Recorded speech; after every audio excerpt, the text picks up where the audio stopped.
Assalamu alaikum bandiraɓe, eɗen ɗo e reftordu tawi ko mawɗo men, ganndo men, musidɗo men, sehil men hono Bathie Ba mo ngannduɗon windiyanke wittiyanke kono kadi tawi kadi ko jannginowo keɓlowo to baŋnge ɗemngal kadi anglais mo ngannduɗa janngini heen haa heɓi retraite fodde duuɓi nogas eko fawi haa heɓoyi hedde capantati mo janngina kono noon eɗen nganndi kadi o yalti leydi ndi yiiloyaade ganndal ngam artirde e leñol ngol. eɗen nganndi deftere makko nde ngannduɗa Fattam Lamire nde yimɓe ɓe haa jooni ena tuuyande ena ɗomɗande tawi kadi won heen janngi deftere nde e bindugol kono won heen kadi keɗima e taro reguima mo ngannduɗa hoorejo Jamma Bela waɗi ɗumen woni hoorejo Hamidou Ndiaye woni nanɗon ndeysan islam e pinal fulɓe. ɗum noon ene ɗofti en hono guiɗo men sehli men Amadou Diawli Ba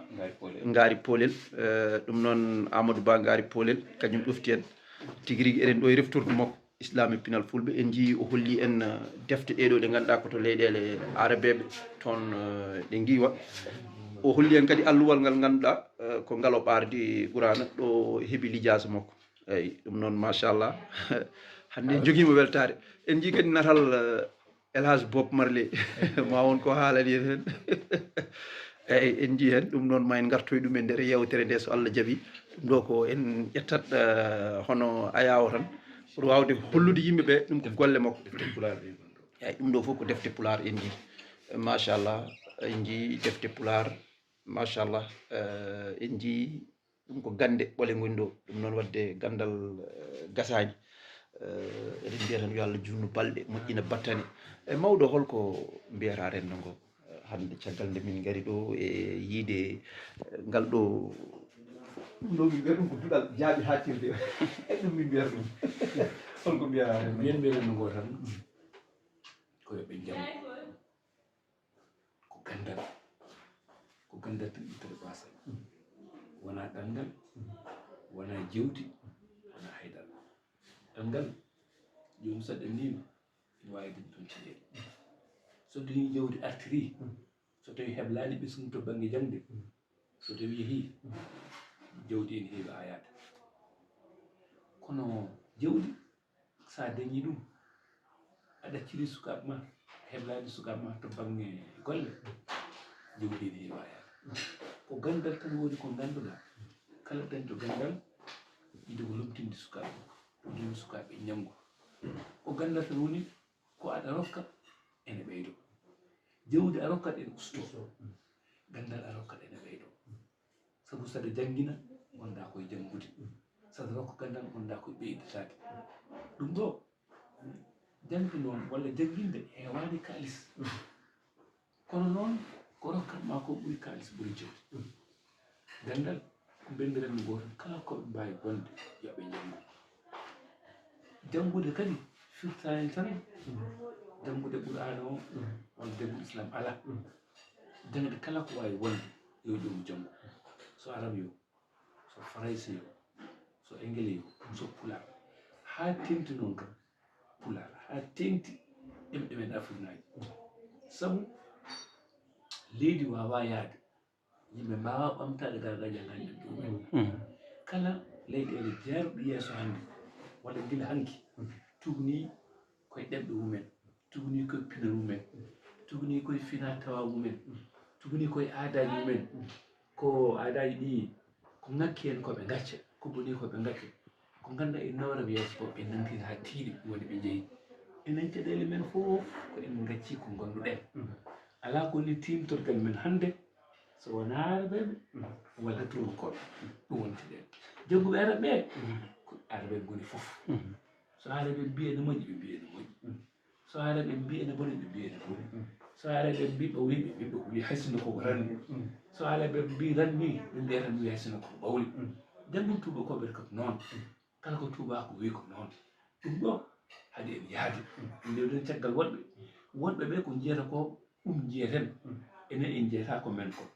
ɗum haade en yaadu yeeso. alay saago noon yonti hande rewi en ha keɗen caggal yonti hande noon hankkadi min jiyeten ko men. heddoro noon ene mbawi jiggade bonani boni tan ko jiggora ha pay so Allah. moɗere ha Moɗere. ɗum woni ko ɓeɗe jiggata yalla yo moƴƴi amin Machallah. jarama ko mawɗo bacce ba haali ko wonde ko gandal ɓamtata ɗum nawata yimɓe yeeso jangde noon o wi fawani e araɓere walla tubankore ala ko yen jannguɗe men mbete mbawen ken daɗaɓe ko goon kono mbawen abbade ni daɗaɗo mo abbaki o mayata ko jibbiliɗo te so neɗɗo jibbilima ala ko wawi wadde kene ɓamto e gurdam makko wona tan keɗɗo caggal teɓe dewɗen caggal mumen ɓe gona wiyoɓe en gaare kono noon saaha fof ɓe jecciroɓe ganda enen caggal mabɓe te eɓe jiiɗi ɗum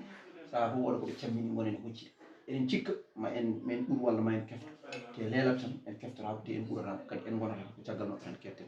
kadi kamɓe ɓe kalfa en ɓiɓɓe mabɓe gara kalfa en taniraɓe e jatiraɓe kadi gara kalfa taniraɓe e jatiraɓe yoni yo ɗum dokku ɗum noon tawde waaɓe no mabɓe ene goodi anduɓe jangguɓe bitti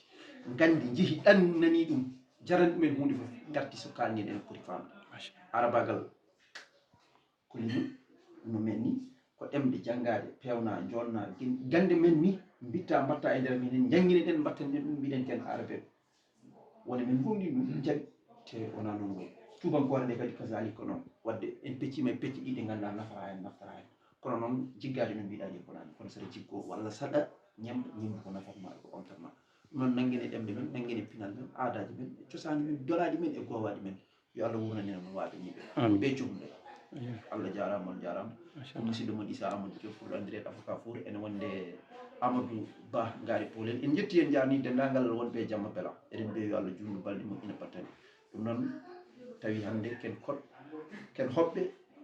mo ganduɗa ko mawɗo men Bacci Ba minen noon somin kaali kamɓe ɓe ɓuuri yidde ko islam e pinal fulɓe min ko mandacratie mandacratie min defte fof ko mandacratie ɓuuri wonde defte gawlal nde wonno min mbimi on saaha nde haalte nde elle koye yam haalde elle kadi koye saaha mo jinmi wadde min e ma deftere men ko mandacratie kanko noon o wayi hono jiinoɗo programme leydi no wayni mbimi o tampina hoorema elle kadi nde tumone deftere nde tarte nde deftere nde koko itta par audio ene nelde Macky Sall en haaɓe keñi ɗum addani makki waɗani troisiéme mandat de kono ko anni e makko e finde makko wonno sabu te ami ɓeyde hen guel gotel woten mbaɗen juura seeɗa ay deftere nde hay no wattande ɗo président o hayti waɗde jaɓanaka troisiéme mandat ko haɗi o jaɓani troisiéme mandat ko conseil constitutionnel adi waɗi wadde ɗum ko yidde ɓamtude conseil constitutionnel ay oɗo mandat o waɗani troisiéme mandat kono o yiɗi yino dokkude ko conseil constitutionnel ɗum kadi ɓamti conseil constitutionnel ɓeyɗum hen kadi mbaɗmi hoorejo conseil constitutionnel ko debbo ɗum kadi yidde hollude kadi wonde rewɓe fotani hedde caggal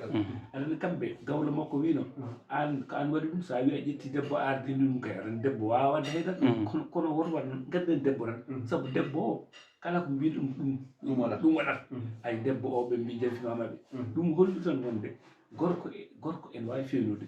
debbo ene wawi fewnude debbo woto henne caggal ko debbo wonno hoorejo conseil constitutionnel ko on haaɗi président o waɗi troisiéme mandat ɗum waɗi nde résultat ji jalti tan o ƴetti avion o e laamu makko fayi Maroc ay mbiɗo mbi ko fayi Maroc président yeehi Maroc an ka jiino an mata ko jiino ɗum trace o e fof no yaranno ka cuurnoɗo min tan kono Allah feññini fof machallah ɗum noon yimɓe yo Allah junnu balle ɗe moƴƴina peut-être machallah en jii min kam deftere nde mbanmi préféré sa kadi kayit fonno waɗede l'homme de l'année deftere nde ganduɗa ko l'homme de l'année machallah andi nde deftere mandacratie caggal nde garɗen ɗo ñalliɗen e makko o rokki en deftere nde eɗen joguide ko deftere nde cotisinɗen nde jiɗɗen vraiment eɗen mbiya tan kayre fof no waɗen l'homme de l'année ha saabu Sénégal so nde taɗi deftere nde ene jeeya hen machallah ɗum noon yo Allah junnu balɗe moƴƴina batten a jarama